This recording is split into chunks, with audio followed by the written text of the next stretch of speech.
Hi friends! ఈరోజు మేమైతే నిర్మల్‌లో ఉన్న కదిలే పాపారేశ్వర టెంపుల్‌కైతే వెళ్తున్నాము.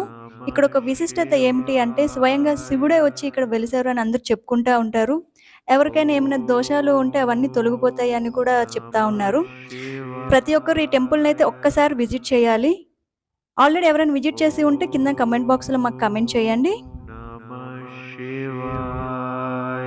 మేమైతే ఆల్మోస్ట్ రీచ్ అయిపోయాము టెంపుల్‌కి. చూసారు కదా! ఇదే టెంపుల్ అన్నమాట. ఇది ఎంట్రన్స్ వచ్చేసి. మేమైతే లోపలికి వెళ్తా ఉన్నాము దర్శనం కోసం. ఇంకా ఇలాంటి వీడియోస్ మీకు కావాలి అంటే మిస్ కాకుండా చూస్తా ఉండండి మా ఛానల్‌ని. చూసారు కదండీ! ఇది ఎంత పురాతనమైన టెంపులో. ఈ టెంపుల్ చూస్తేనే మనకు అర్థమైపోతది. ఇది చాలా పురాతనమైనది. సో, ఇలాంటి టెంపుల్స్‌కే చాలా విశేషాలు ఎక్కువగా ఉంటాయి. శివునికి ముందైతే మనం నందీశ్వరుని దర్శించుకోవాలి. మన కోరికలు ఏవైతే ఉన్నాయో అవి నందీశ్వరుని చెవులో చెప్తే అది డైరెక్ట్‌గా